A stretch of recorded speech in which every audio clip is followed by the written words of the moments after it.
हाय, hello, नमस्कार. कशात सर्वजण मस्त आणि मजेतच असाल. मी काजल खूप दिवसानंतर माझ्या आजच्या ब्लॉगमध्ये तुमच्या सगळ्यांचं खूप मनापासून स्वागत करते. तर म्हणजे खूप दिवस झाले आता 12-13 दिवसानंतर आपला व्हिडिओ येतोय आणि हा जो ब्लॉग आहे ना, तो मागच्या संडेचा आहे. मी या संडेला टाकते म्हणजे 8 दिवस झाले मी हा शूट केला आहे. एवढंच नाही तर ह्याच्या आधीही 2-3 शूट केले होते. याच्या परतही 1-2 शूट केले. ते सगळे मला ह्याच्या आधीचे तर मला डिलीट करावे लागले. त्याचं कारण असं होतं की स्टोरेज फुल झाला. iPhoneमध्ये स्टोरेजच राहत नाही. म्हणजे तुम्ही खूप सारं शूट करून ठेवलं आणि मला मला ते डिलीट नव्हते करायचे. पण मला इतकाही टाईम नव्हता भेटत की मला ते ब्लॉग एडिट करून तुमच्यासोबत शेअर करता येतील. होतच नव्हतं. तर म्हटलं हा तरी कमीत कमी गेला पाहिजे कारण हा खूपच इन्फॉर्मेटिव्ह आहे. म्हणजे खूप काही शिकण्यासारखं याच्यामध्ये मी तुम्हाला सांगितलेलं आहे पुढे. तर संडे होता त्याच्यामुळे सगळ्यात पहिलं मी तर शिरा करत होते रुद्रला. त्याला इतका जास्त आवडतो की तो शनिवारपर्यंत म्हणणार की "मम्मा, मला संडेला लवकर उठवू नको. मी रोज लवकर उठतो तर मला निवांत झोपायला पाहिजे." आणि संडेच्या दिवशी तो 7 वाजताच उठतो. म्हणजे तो नेहमीच 7 वाजता उठतो, पण स्कूलमुळं त्याला 6 वाजता उठावं लागतं. पण 7 वाजता त्याची पूर्ण झोप होते आणि 7 वाला तो स्वतःहून उठतो. म्हणजे त्याचं असं स्कूलचं टायमिंग ना एकतर 7:30 किंवा 8 असायला पाहिजे होतं. म्हणजे मी 7ला करेक्ट उठला असता आणि प्रॉपर झोप होते 7ला उठेपर्यंत. आणि तरी तो आज इतक्या लवकर उठला होता आणि उठल्या-उठल्या म्हणे, "मम्मा, मला हे करून दे, ते करून दे." मग काय मी पटकन लगेचच करायला घेतला शिरा. कारण त्याची माझे डोळे उघडायच्या आधीच त्याची सुरू असतं बेडवरच, "मम्मा उठ ना, मला शिरा खायचा आहे, उठ ना, शिरा खायचा आहे." आणि मी त्याच्यासाठी पूर्ण तुपामध्ये शिरा करते. पूर्ण म्हणजे अगदी रवा पूर्ण भिजेल ना, इतकं तूप टाकते मी त्याच्यामध्ये. कारण तो ना आठवडाभर घरचं काय इतकं जास्त नाश्त्याला खातच नाही. स्कूलमध्येच त्याला असतं. त्याच्यामुळे डायरेक्ट दुपारचं जेवण आणि रात्रीचं जेवण करतो. त्यामुळं त्याला मी करत असते आणि त्याला प्रचंड आवडतो शिरा. त्याच्यामध्ये त्याला ड्रायफ्रूट वगैरे काही टाकलेलं आवडत नाही. फक्त शिरा छान भाजायचा आणि मी ते एक ना त्याच्या का आवडतो मला माहीत नाही. पण माझी एक पद्धत आहे. मी ज्यावेळेस आपण रवा चांगला भाजतो ना, अर्धा भाजला की मग त्याच्यामध्ये मी साखर टाकते आणि मग साखर चांगली मेल्ट व्हायला लागली ना, मग त्याच्यामध्ये मी दूध टाकते आणि दूध इतकं टाकते की इतकं पाण्यासारखं असं करते. म्हणजे शिजल्यानंतर सुद्धा इतका असा सुटसुटीत शिरा होत नाही. म्हणजे थोडा गिजगा-गिजगा होतो, जो की त्याला प्रचंड आवडतो तसावाला. मग मी त्याला तसा करते. ह्याच्यामध्ये मी बिलकुल पाणी एक थेंबही टाकत नाही अजिबात. आणि चहासुद्धा ना आधी साखर मेल्ट करून करायचा, इतका भारी लागतो. मला चहा पण खूप भारी येतो. त्यानंतर ना इथे बघा मी आटा आणला होता. आटा म्हणजे हा ह्याच्यावरून Blinkitवरूनच घेतलेला होता. कारण Blinkit एक साथीदार आहे आपला. नाहीतर काय केलं असतं एवढ्या घाईत आणि पाऊस पण खूप चालू होता. हा ज्या दिवशीचा व्हिडिओ आहे ना, त्या दिवशी पाऊस खूप जास्त होता. तर 5 किलो आटा नसेल माझं असं मत आहे. कारण आपण जर दळून आणतो ना, तर 5 किलोमध्ये हा डब्बा फुल भरतो. पण या 5 किलोमध्ये फुल भरत नाही. पण पीठ खूप भारी आहे. म्हणजे मला खूप आवडतं. चपाती आपली नॉर्मल घरची होती ना, तशीच होते. तशीच फुगते. तेवढीच मऊ होते. त्यामुळं मग उगाच दळत आणि हे करत बसण्यापेक्षा एवढा टाईमही नसतो ना, त्याच्या पप्पाकडे असतो ना माझ्याकडे असतो. आणि त्यात आज ते घरी नव्हते, तर का नव्हते ते पुढे तुम्हाला सांगतेच. आणि त्याला इथं शिरा करून खायला दिला आणि त्यानंतर त्याला आज मी बाहेर कुठेच पाठवणार नाही कारण पाऊस येतोय आणि थोडा पावसात भिजेपर्यंत तो आजारी पडतोय. त्यामुळं मग त्याला अजिबात मी इथल्या एक पोरांचं मला कळतच नाही. ह्या सोसायटीमध्ये जेव्हापासून मी राहायला आली, म्हणजे पाऊस आला रे आला की इकडची पोरं सायकल्या काढतात आणि त्या पाण्यामध्ये पाणी भरलेलं राहतं नंतर त्याच्यामध्ये ते स्टंटन हेन तेन करतात आणि ही आजारीच पडत नाही ती पोरं. पण माझं पोरगं थोडंसं पावसात जाऊ द्या लगेच त्याला आलाच ताप आणि आलीच सर्दी. कारण तो माझ्या आता जेनेटिकलीच प्रॉब्लेम राहतो काय काय आपला. आता मलाच नुसतं फॅनच्या हवा खाली तरी मला सर्दी होते. मग तो माझंच पोरगा आहे, माझंच रक्त आहे त्याच्यामध्ये, तर त्याला तसंच होणार. तर मी आता त्याला आज काय द्यायचं नेमकं घरी अभ्यास ना हेच लिहून काढत होते. म्हणजे तो दिवसभर दिवसभर नाही पण कमीत कमी दुपारपर्यंत छान त्याच्यात बिझी राहील. नाहीतर सारखं खेळून मस्ती करून आणि आता मला इतकं लक्ष द्यायला भेटत नाही.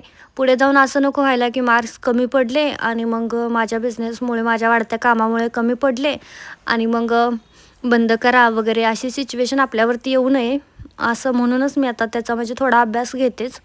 1-2 तास तर संडे जरी असला तरी पण 1-2 तास त्याला घेतेच अभ्यास. आणि त्याला आलंच पाहिजे. कारण थोडा काम असतं पण काम करत करत मी त्याच्याकडे लक्ष देऊ शकते. म्हणजे मी माझं कटिंग करत करत त्याला साईडला बसवून त्याच्याकडे लक्ष चांगलं देऊ शकते. पॅकिंग करत म्हणा, काही करत म्हणा देऊ शकते. आणि त्याचं इथं कसं चाललं आहे बघा शिरा खायचं.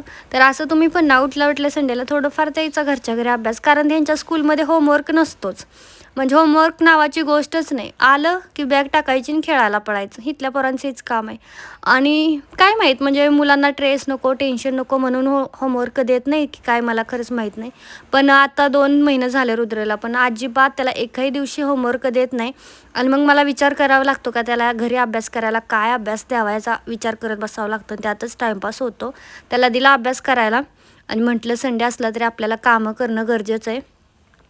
तशी माझ्याकडे जी मुलगी कामाला येते ना, तर ती येणारच होती थोड्या वेळात, पण तिला आज संडे असल्यामुळं थोडंसं लेट येणार होती ती. कारण संडे म्हटला की तिचेही मिस्टर घरी राहतात, मग त्यांनाही जरा चांगलं खायला नाश्ता जेवण हे सगळ्या गोष्टी, त्यामुळे ती म्हटली 1पर्यंत येते. मग म्हटलं 1पर्यंत बसून नाही चालणार, आपलं आपण कामाला लागूया. म्हणून मग मी जेवढे होईल तेवढं करूया ह्या हिशोबाने चालू आहे माझं इथं करायचं. आणि त्यात बडबड माझे बघितलं रुद्राला सांगून, तर मी त्याला ना ट्युशन लावायचा विचार करते की 1 तास त्याला ट्युशनला जाऊन द्यावा. म्हणजे खूप जास्त मग मला बोलायला होतं, त्याच्यामुळे माझ्या तोंडाचा जबडा अक्षरशः दुखतो. इतका तो मला ओरडायला लावतो, मम्मा हे झालं, मम्मा ते असं झालं, मम्मा असं. पण मला कधी कधी असं वाटतं की की मी छान त्याला शिकवू शकते, तर मग ट्युशन लावायची गरज नाही. आणि कधी कधी असं वाटतं की मला पण लई त्रास होतो आहे, त्याच्यामुळे ट्युशन लावून घ्यावं असं कधी कधी वाटतं आहे. तर आता मी ह्याच्या दोन्हीच्या मध्ये आहे. आणि त्याच्या पप्पाला विचारलं तर त्यांचं म्हणणं आहे की लावून घे, 1-2 तास तरी छान बसेल तिथं शांतनी, काय अभ्यास वगैरे करेल, बाहेर जो हुंदडतो आहे ना त्याच्यापेक्षा. आणि इथं सोसायटीत राहण्याचा हाच एक लय मोठा तोटा आहे की पोरं अभ्यासाकडे कमी आणि खेळण्या कुदण्यावरती जास्त लक्ष देतात. त्यामुळे आता पटकन लवकरात लवकर आम्ही बिल्डिंगमध्ये शिफ्ट व्हायचं आमचं चालू आहे. कारण ना सोसायटीमध्ये नाही चांगलं. ह्यांच्यासाठी ठीक आहे, यांचे आई-वडील ऑलरेडी बिझनेसमॅन आहेत. एवढे मोठे बिझनेस आहेत त्यांचे. त्याचसोबत एवढी मोठी-मोठी संपत्ती, करोडोची घरं वगैरे. तर आपल्याकडे असं काही नाही. त्याच्यामुळे आपल्या पोराने अभ्यासावर लक्ष देणं गरजेचं आहे. केलाच पाहिजे अभ्यास. आणि मेन पाया हा आत्ताच असतो. आत्ताच जर त्याला अभ्यासाची सवय लागली, आत्ताच प्रॉपर सगळं यायला लागलं ना, इच्छा झाली करायची, तर तो पुढे करेल. नाहीतर खेळायला गेला, खेळून आला ना, नाही म्हणतो मी थकलो आहे आता, आता किंवा अभ्यास करतो का? किंवा मग मम्मा मी थकलो आहे राहू दे ना असा, किंवा नाही करत. मग त्याचं मन लागत नाही, सारखं त्या खेळण्यावरतीच ध्यान लागतं. तर ठीक आहे, तर मी नाही तर चेन लावत होती, तर म्हटलं तुम्हाला मी सांगते की चेन कशी लावते ती. तर मी शक्यतो ही माझी आधीची मशीन आहे ना तिच्यावरती चेन लावते कंटिन्यू, शिवत नाही याच्यावरती, दुसऱ्यावरती शिवते. म्हणजे स्पेशली फक्त चेन लावण्यासाठी मी ही मशीन ठेवलेली आहे स्पेशली, दुसरं काहीच करत नाही मशीनवरती. कारण की ना सारखं फूट बदलून त्या मशीनचं पण ती मशीन नको खराब व्हायला, ह्या हिशोबाने आम्ही चेन याच्यावरती लावतो. तर एकदम सोपं आहे, काय नाही. फक्त चेन उघडायची आणि इकडच्या पार्टवरती एक टिप, चेनीचा एक पार्ट ठेवायचा, टिप द्यायची, झालं. आणि दुसऱ्या पार्टवरती सेमच ठेवायचा आणि टिप द्यायची. मग बाकीचं गळ्याची वगैरे टिप आहेत ना, तर त्या दुसऱ्या मशीनवरती करायच्या. तर याचा प्रॉपर डिटेल व्हिडिओ मी ना 1-2 दिवसामध्ये तुमच्यासोबत शेअर करेन यूट्यूबला, आणि ऑलरेडी केला आहे पण एक, तो पण तुम्ही बघा. एकदम सोपी पद्धत आहे माझी चेन लावायची. बायका म्हणजे मी बाकीच्यांचे व्हिडिओ बघते ना, इतकं डेंजर सांगतात की हे असं झालं, ते तसं झालं, इथून हे मेजरमेंट, इथून 1 आणि इथून 2, ते दुसऱ्याच्या डोक्यातच घुसणार नाही ते. तर माझी इथं चेन लावून झाले. आणि आता सांगते की रुद्रेश पप्पा गेले कुठे होते, तर ते गेले होते पॅटर्न आणायला. म्हणजे जे प्रिंट करायला मी रात्री काय केलं, म्हणजे काल मी दिवसभर कटिंग केली आणि मग मला समजलं की अजून आपल्याकडे तर 40-50 ऑर्डर आहेत आणि माझ्याकडे प्रिंट तर 20-22च होत्या. मग कसं होणार एवढ्यात ॲडजस्ट, आणि अजून बऱ्याचशा राहिलेल्या असणार स्क्रीनशॉटमध्ये इकडे तिकडे नंबर, तर तेही सगळे काढले तर 60 ऑर्डर होतील. तर मग मी रात्री अर्जंटमध्ये काय केलं, थोडंसं लेट मी सगळं कटिंग करून ठेवलं आणि मग त्या माणसाला म्हटलं बाबा अर्जंट आहे दे. मग ते सकाळी उठून गेले आणि स्वतः पुढे बसून ह्या 40 का 44 प्रिंट होत्या, तर त्यांनी स्वतः पुढे बसून सगळ्या बनवून आणल्या. आणि सगळ्यात शेवटची जी प्रिंट आहे ना ती एकदमच ओके, म्हणजे परफेक्टच त्यांनी बनवून दिली होती, कारण त्यांनी पुढे बसून बनवून घेतली. आणि हाच आहे फरक. आता त्यांच्याकडे जर वेळ असता, कंपनी जायची घाई नसती, तर मग त्यांनी पहिल्याही प्रिंट निवांत बसून समोर बनवून घेतल्या असत्या आणि तेव्हाही ते चुकलं नसतं, मध्ये एकदा चुकलं ते. तर हे अशा भानगडी होतात. आता याच्यावरती एकदम परफेक्ट इतकं सुंदर बनवलेलं होतं ना की मस्त वाटलं. सगळ्यात शेवटचं का असेना पण छान बनवलं. आता तुम्हाला सांगते की ही जी प्रिंट आहे ना त्याच्या मागचा माझा स्ट्रगल, साधारणतः मला वाटतं मी 22 जूनला माझी पहिला व्हिडिओ टाकला, व्हिडिओ नाही पोस्ट टाकली होती आषाढी वारीच्या ड्रेसची.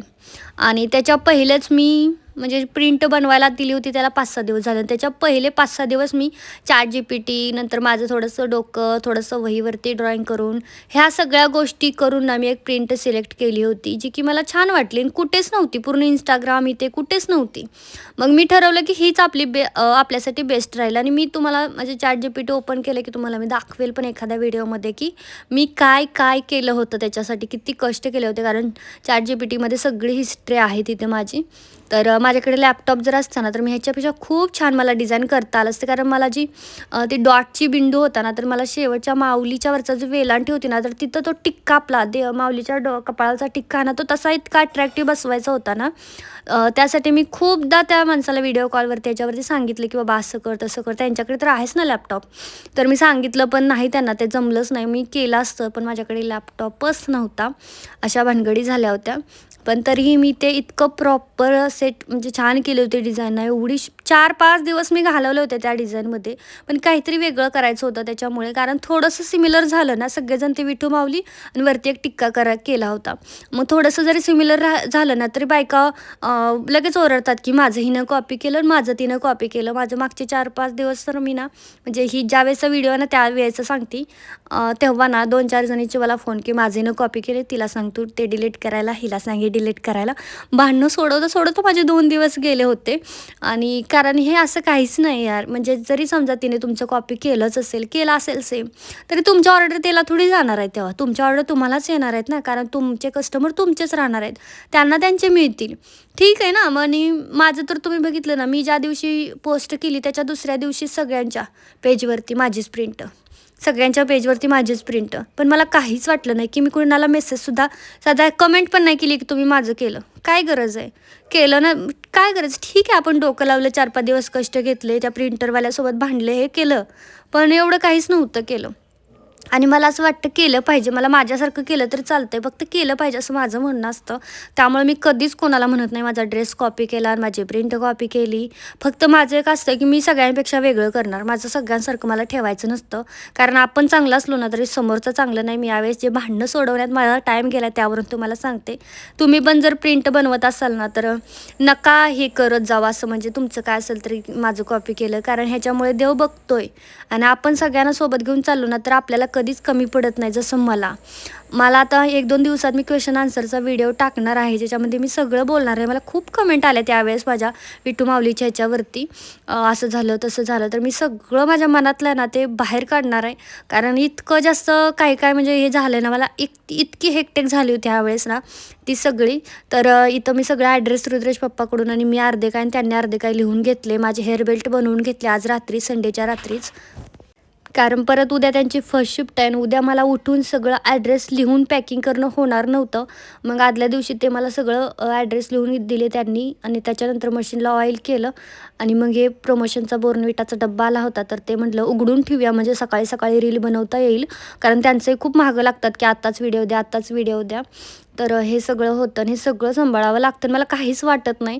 माझं एक तुम्हाला परत एकदा सांगणं आहे की तुमच्यासारखं जर कुणी काय करायचा प्रयत्न करत असेल तर त्याला अजिबात असं म्हणू नका की माझ्यासारखं करू नको.